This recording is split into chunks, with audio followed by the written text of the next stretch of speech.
Bom, galera, vamos dar início agora ao módulo 5 da apostila de vocês, a partir da página 526, parte 1.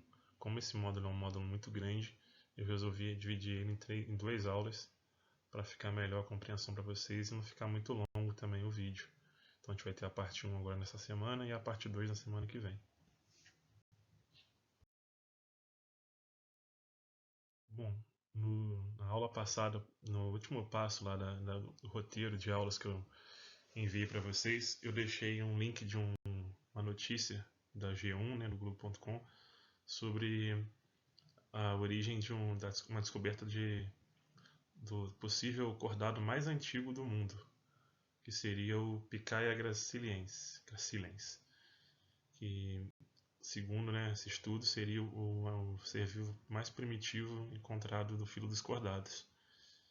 Ele já não existe mais, ele foi extinto e viveu lá na região do Canadá, há 500 milhões de anos atrás. Então, segundo essa pesquisa, né, o principal indício de que o Picaia graciliensis seja de fato o cordado mais antigo que existe é a presença de notocorda, que é uma estrutura que é a estrutura principal característica dos animais cordados.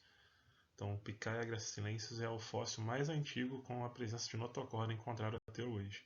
Por isso, tem fortes evidências que ele seja o nosso ancestral mais antigo, né, de todos os animais cordados do mundo. Então, aqui está a imagem do... Você pode observar a imagem do Picaia graciliensis, né? É só uma imagem feita em computador baseada no fóssil encontrado do animal. Então, ele apresentava, né, a notocorda, que é uma estrutura característica dos animais cordados. Bom, falando então finalmente nos filos dos cordados. A palavra cordato, né, cordata, vem do latim e significa corda. O que significa isso?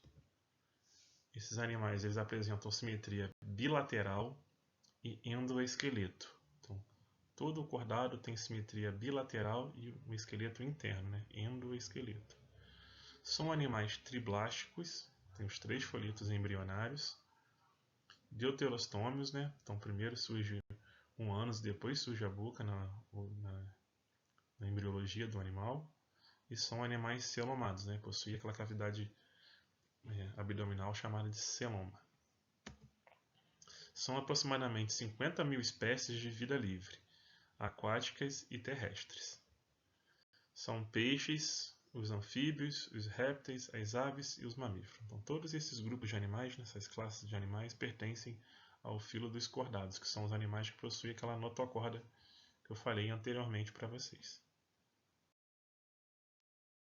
Então, você tem vários exemplos aqui, ó, de animais cordados: peixes, né, os anfíbios, répteis, aves e mamíferos. Falamos agora sobre a estrutura dos cordados. Todo animal cordado possui tubo nervoso dorsal. Então, o tubo nervoso ele fica na região dorsal do corpo, na região de cima do corpo. Ele apresenta a presença de notocorda, que é o que caracteriza esse grupo, né? Eles se chamam cordados porque possuem a notocorda em algum momento da vida. Presença de arcos branquiais ligados à faringe. Então, mesmo que o animal não possua mais brânquias, né? Seja um animal pulmonado, por exemplo, ele possui os arcos branquiais ligados à faringe, que são estruturas que, em alguns desses cordados, né, como nos peixes, por exemplo, dá origem às brânquias. Uma cauda pós-anal. Essa cauda pós-anal, em alguns animais, ela é um vestígio, né, atrofiada, ela não existe mais, em outros ela é bem desenvolvida.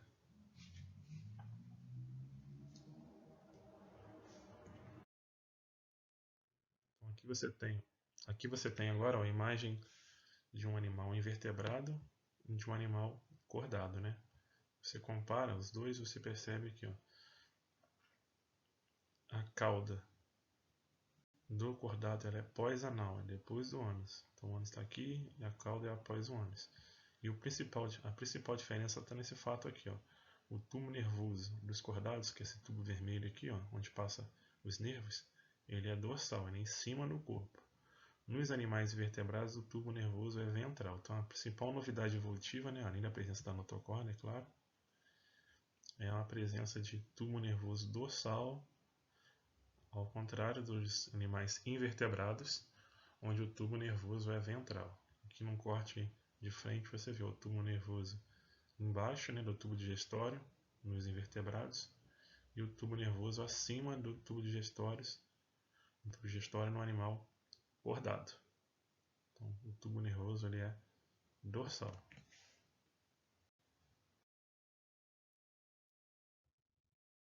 Os animais vertebrados são animais que apresentam a notocorda somente na fase embrionária.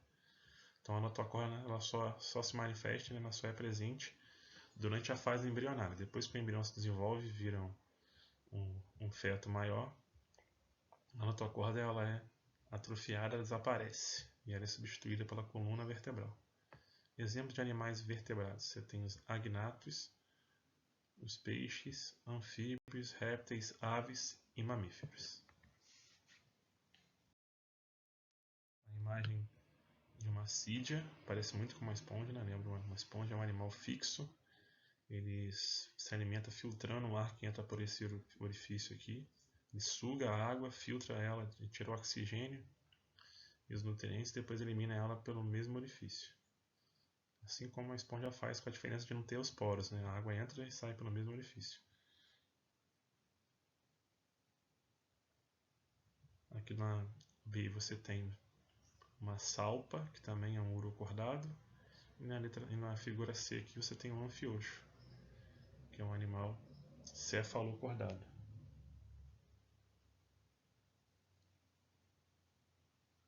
O anfioxo ele é muito bem conhecido e estudado porque foi um dos animais mais utilizados na embriologia para estudar as fases embrionárias de um animal cordado. Rapidinho aqui na imagem do animal vertebrado, você pode observar aqui, ó, que ele tem essa notocorda, e essa notocorda ela vai desaparecer e vai ser substituída pela coluna vertebral nos animais vertebrados, né? Que as fendas branquiais na faringe, em animais que têm brânquias elas se desenvolvem, em animais que não têm brânquias elas não se desenvolvem. E o tubo digestivo. E esse cordão nervoso dorsal, em cima.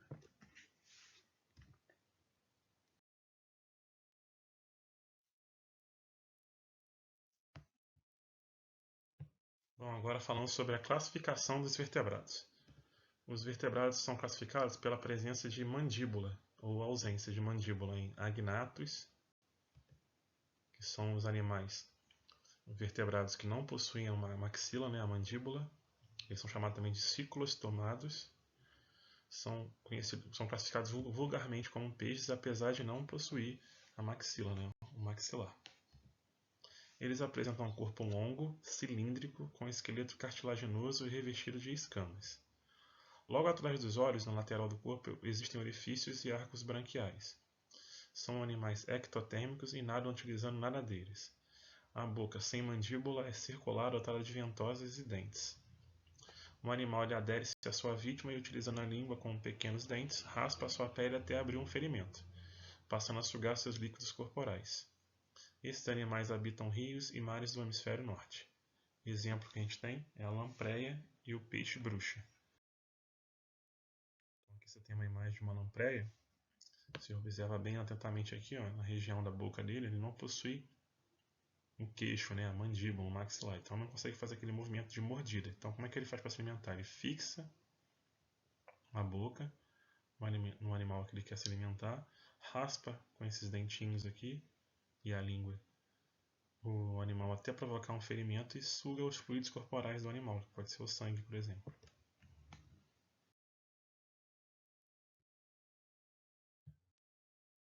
Falando ainda sobre a classificação dos vertebrados, outro grupo de vertebrados que possui essa mesma classificação, levando em conta a presença de mandíbula ou não, são os gnatostomados. Os gnatostomados são animais com a presença de maxila, então eles possuem a maxila. Então, essa palavra gnatus vem de maxila. São os vertebrados mais frequentes e desenvolvidos que existem. Eles apresentam uma mandíbula que se articula na maxila, aumentando a capacidade do organismo se adaptar à captura do alimento. Então ele consegue mastigar, né? Morder, prender e mastigar o alimento que ele vai se alimentar. eles podem se dividir em dois grupos que, por agruparem várias classes, são chamados de superclasse. Então, esses dois grupos de animais gnatostomados que existem são chamados de superclasses. Em cada superclasse você vai ter várias classes fazendo parte desses grupos. Então você vai ter a superclasse dos peixes, que são animais com nadadeiras e respiração branquial. Dentro da superclasse dos peixes vocês vão encontrar as seguintes classes: a classe dos condrictes, que são os tubarões e as arraias, a classe dos osteíctes, que são os demais peixes. A outra superclasse de gnatostomados que existe é a superclasse dos tetrápodes, que são os animais com 4 patas locomotoras. Você tem a classe dos anfíbios, que são sapos, rãs e salamandras. Você tem a classe dos répteis, que são as tartarugas, cobras e lagartos. A classe das aves, que são os avestruz, galinha e pombo, por exemplo. E a classe dos mamíferos, que tem cachorro, baleia, ser humano e outros, né? Tem um detalhe importante que você pode me perguntar, professor, mas e os mamíferos marinhos, eles não possuem nadadeiras? Na verdade, a nadadeira de um animal marinho mamífero, né, da baleia, do golfinho, da orca, são na verdade, né, a pata modificada em nadadeira, né? Não é uma nadadeira com origem evolutiva específica, né? É uma adaptação da pata como nadadeira, na verdade.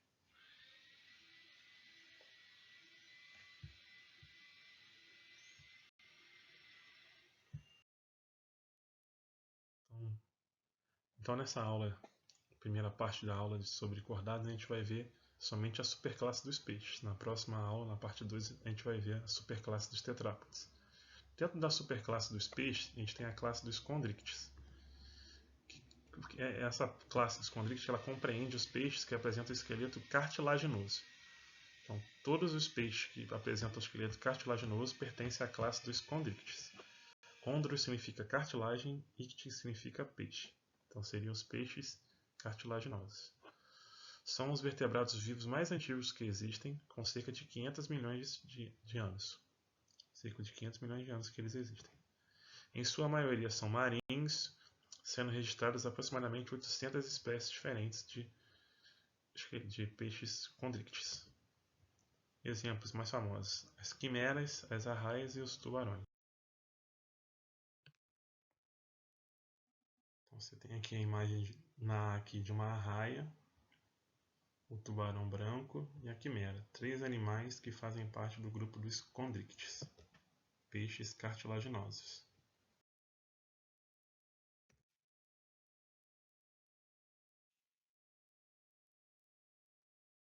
Então, podemos observar aqui, né, no tubarão, de 5 a 7 fendas brancais por onde a água sai durante a respiração. As ampolas de Lorentz que ele utiliza para localizar, né, as presas ou o predador. A boca ventral, os dentículos dérmicos sobre a pele, que melhoram a hidrodinâmica do animal na água. E as nadadeiras dele, né, as densas, né, que são carnudas, são vivas.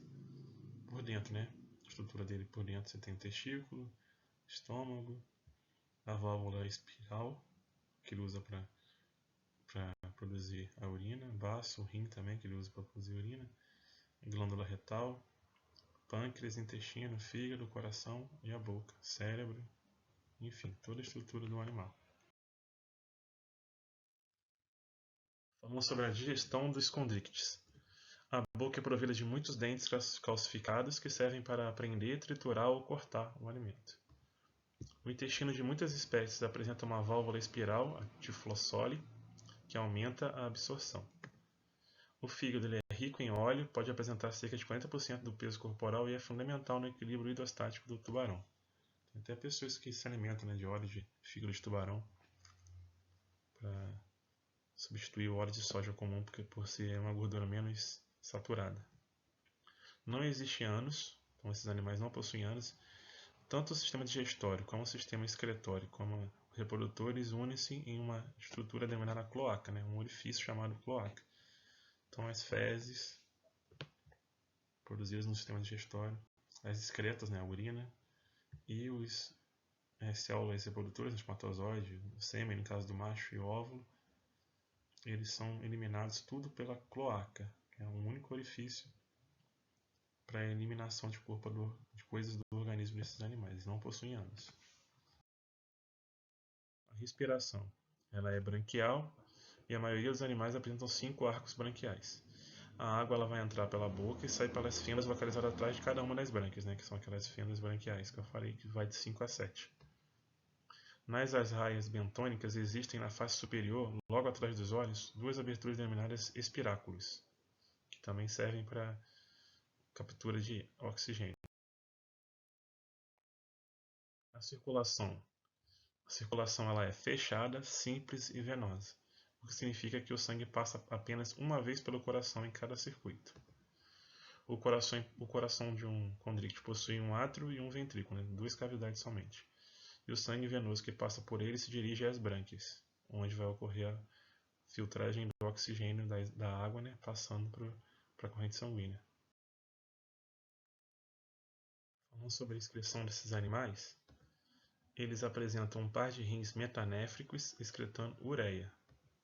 Em muitos animais são mantidas altas taxas de ureias, a uremia fisiológica. Qual que é a função disso? A função é de manter a pressão osmótica do sangue e evitar a perda de água para o ambiente hipertônico. Então o que acontece? Como esses animais vivem em um ambiente hipertônico, né, água salgada, a maioria, né, eles retêm um pouco de ureia na corrente sanguínea para manter uma pressão osmótica alta, né, no sangue, para evitar que a água saia, né, do sangue e eles percam água por desidratação por um ambiente hipertônico, né? Então é uma estratégia de defesa para evitar a desidratação desses animais que vivem em ambientes salgados e hipertônicos. Sistema nervoso. O sistema nervoso dos condrictes ele possui um encéfalo reduzido, mas órgãos de sentidos muito desenvolvidos. A visão, a audição e o olfato são bem eficientes, né? Tem aquela famosa história do tubarão que consegue sentir o cheiro de sangue, né, a 1 km de distância, isso é fato. Apresenta uma linha lateral formada por pequenas aberturas onde estão células nervosas sensíveis à pressão da água. Concentradas próximas à cabeça estão as ampolas de Lorenzi, que a gente já falei com vocês anteriormente, que possuem receptores elétricos capazes de detectar o campo elétrico emitido por seres vivos, até presas enterradas na areia. Essa questão aqui da linha lateral é muito importante. Por quê? Porque é ela que faz o equilíbrio do animal na água, né? Ele consegue perceber a profundidade que ele está na água através dessa linha lateral. Então eles são sensíveis, né? Possuem células nervosas sensíveis à pressão da água, eles conseguem saber a profundidade, que se eles estão afundando demais ou se estão numa região muito rasa da água. Reprodução. A reprodução desses animais, eles são organismos de reprodução sexuada, são dioicos, ou seja, existe o macho e a fêmea separados, e com a fecundação interna. Então o macho vai até a fêmea e fecunda ela. O macho ele apresenta um órgão copulador formado por nadadeiras pélvicas modificadas chamadas de clasper. Então é como se fosse o pênis, né, do animal, do tubarão, ou da raia. Ele introduz esse clasper na região genitália feminina e fecunda ela internamente. Aí posteriormente você vai encontrar espécies ovíparas, né? Elas vão colocar o ovo no fundo do mar, em alguma região. Espécies vivíparas, que já vai sair o animal, diria na fêmea, né? Formado. E as ovovivíparas, que vão produzir o ovo, porém o ovo vai ficar retido dentro do corpo da fêmea. O desenvolvimento é direto, não tem fase larval. E os filhotes normalmente nascem em águas protegidas, como nos manguezais. Então nessa figura aí você pode observar o clasper, né, que é o órgão copulador do tubarão macho, né, que ele introduz na fêmea durante o ato sexual. Por isso que a fecundação ela é interna. Né? Ele introduz parece uma pata, né, de um animal na região genital da fêmea.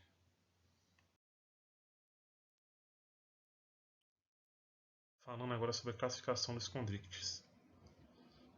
Os condrictes eles podem ser classificados na subclasse dos holocéfalos ou holocefali. Essa subclasse ela compreende os animais com cerca de 1 metro de comprimento, com o corpo se afinando na direção da cauda. Apresentam olhos grandes, pois habitam o oceano profundo e possuem apenas uma fenda branquial, que é o caso da quimera, que é essa fotografia que vocês estão vendo na direita. São as quimeras e os peixes-ratos. são aqueles tais animais fósseis vivos que eu falei com vocês anteriormente, né? São animais que não mudaram muita coisa desde milhões de anos atrás até hoje. A subclasse dos Slamobranchius ou Slamobranchi são os tubarões. O tubarão ele tem um corpo fusiforme provido de fendas branquiais na lateral do corpo. Hoje são registradas pouco mais de 400 espécies, das quais menos de 100 atingem mais de 1 metro de comprimento. Podem ser grandes predadores, como o tubarão branco, né, que é aquele famoso dos filmes de Hollywood lá dos anos 80, até enormes filtradores, como o tubarão peregrino, que é um animal filtrador.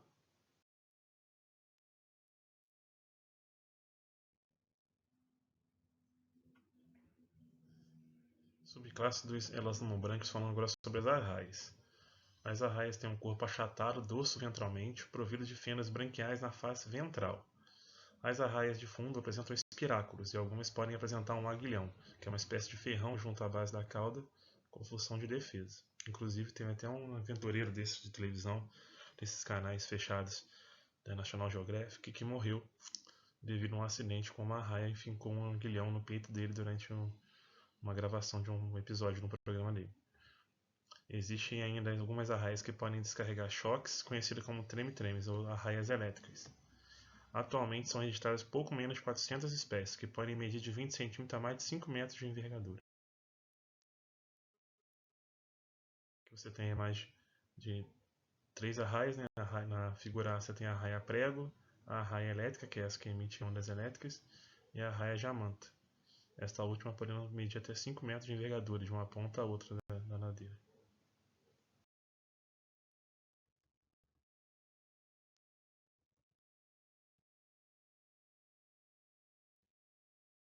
Então aqui você tem toda a anatomia de um peixe ósseo, né? Você tem a anatomia externa, a boca, frontal, o opérculo, a bexiga natatória, que é responsável pelo equilíbrio hidrostático, né?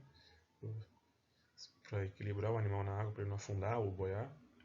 A bexiga natatória, já falei, as nadadeiras raiadas, a linha lateral responsável pela localização da profundidade do peixe e as escamas ósseas. Agora, aqui você tem toda a estrutura interna do peixe ósseo, né? Rim, a bexiga natatória, a glândula, estômago, intestino, fígado, coração, por aí vai.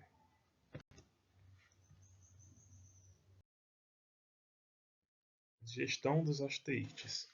A digestão dos osteíctes ela é uma digestão muito eficiente e o intestino termina em 1 ânus. Então, olha, mais uma diferença entre osteíctes e condrictes. Nos condrictes, a abertura final para onde as fezes são eliminadas é a cloaca, né?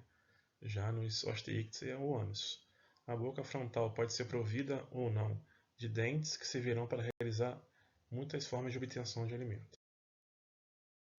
A respiração desses animais. A respiração dos osteíctes é uma respiração branquial, a água entra pela boca e sai pela fenda do opérculo, sendo por isso considerada uma respiração realizada com circulação em contracorrente. A água e o sangue passam em direções opostas, aumentando a eficiência do processo de trocas gasosas.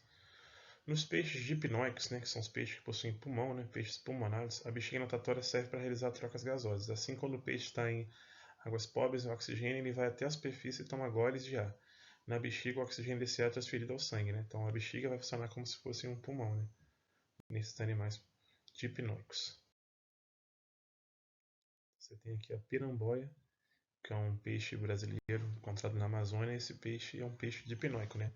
Na época de seca dos rios na Amazônia, ela vai até a superfície, engole o ar e o ar fica absorvido, fica armazenado na bexiga natatória, onde vai ocorrer as trocas gasosas. Circulação dos osteíctes. A circulação ela é fechada, simples e venosa. O coração possui um átrio e um ventrículo, e o sangue venoso que passa por ele se dirige às brânquias. Então, aqui, ó, você tem o sangue circulando num sentido e a água circulando em outro por dentro das brânquias. Então, o que vai acontecer? Vai acontecer que você vai ter uma diferença de osmótica, né? Uma diferença de concentração de O2 entre a água e o sangue. Então, o sangue vai chegar venoso na brânquia e a água rica em oxigênio. Então, o que vai acontecer? Como a água possui uma concentração maior de oxigênio que o sangue, a água vai ser transferida para o sangue por difusão. Então, o oxigênio vai sendo transferido para o sangue por difusão via nas brancas. Então, você vê que o sangue chegou aqui com 5% só de oxigênio, vai sair da branca com 90% oxigenado. E a água vai perdendo esse oxigênio para o sangue, por diferença de concentração, e sai com pouco oxigênio pelas fendas branquiais, né? Pela guelra, que a gente chama. Na direita aqui você observa que são duas cavidades só que o peixe possui, né? Um ventrículo e um átrio, e o sangue só passa uma vez pelo coração, né? É uma circulação simples e fechada. Excreção. Falando sobre a excreção agora dos osteíctides. Esses animais apresentam um par de rins mesonéfricos, então é diferente dos rins dos condríctios, que são rins metanéfricos, e eles excretam amônia. Outra diferença entre osteíctides e condríctides, né? Os condríctides eles excretavam ureia, já no caso dos osteíctides eles excretam amônia. Peixes de água doce são hipertônicos em relação ao meio, porque o meio tem menos sal, né? Está menos saturado do que o corpo dos peixes, né? Assim, eles absorvem água por osmose. Para compensar, o rim bastante desenvolvido elimina muita urina, apesar de pouco concentrado. Então, ao mesmo tempo que eles absorvem muita água devido ao meio em que eles estão ser um meio hipotônico, né? Tem pouco sal no meio da água doce, então eles acabam absorvendo muita água e eliminam muito também essa água através de muita urina. Já os peixes osteíctides marinhos, né, eles estão em condição oposta, né? São hipotônicos em relação ao meio, pelo fato do meio ser água salgada. Assim, o rim deles compensa a perda de água eliminando pouca urina com alta concentração de sal. Então, eles retêm a urina e eliminam pouca urina com bastante sal para equilibrar com o meio hipertônico que é onde eles estão vivendo.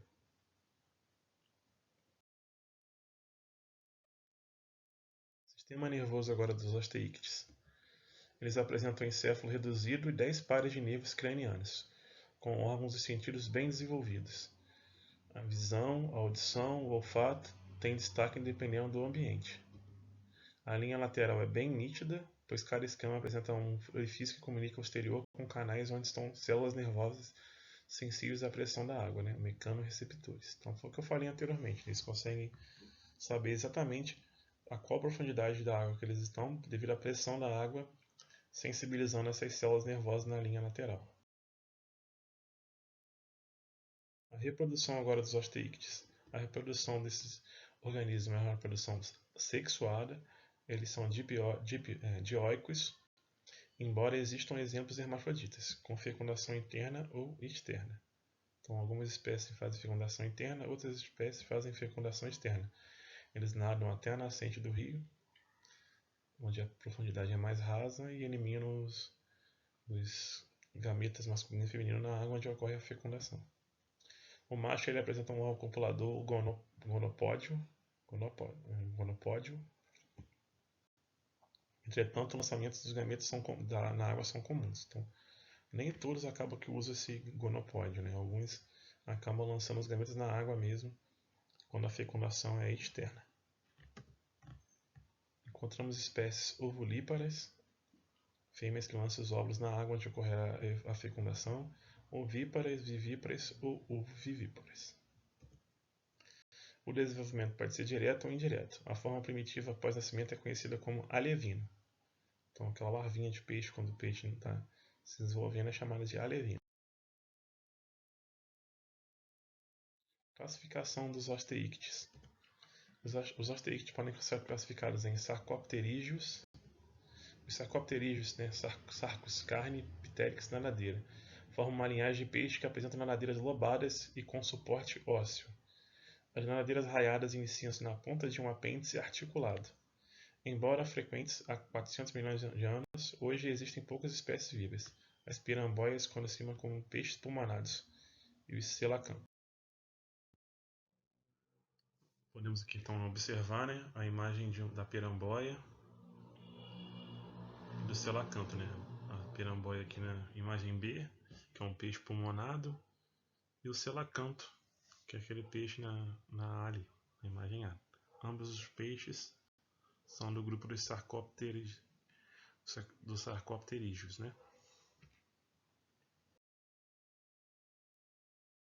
Agora falando sobre a classificação dos osteites, o outro grupo, o segundo grupo, que é os actinopterídeos. Os actinopterídeos é o principal grupo de peixes com o maior número de representantes no planeta.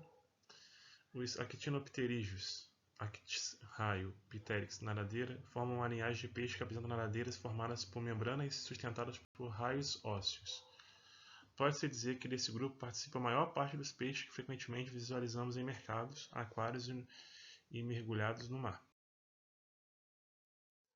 Então você tem aí, ó, no exemplo A, a moreia, que é um peixe desse grupo. No peixe, na letra B, o atum, que é um peixe muito conhecido da culinária humana. E o peixe palhaço, que é o Nemo, né, do desenho do Nemo. Todos esses peixes são desse grupo dos actinopterídeos. Bom, em relação aos peixes da superclasse dos peixes é isso. Na próxima aula a gente vai ver a superclasse dos tetrápodes, que inclui anfíbios, répteis, aves e mamíferos. Então até a próxima, gente. Valeu!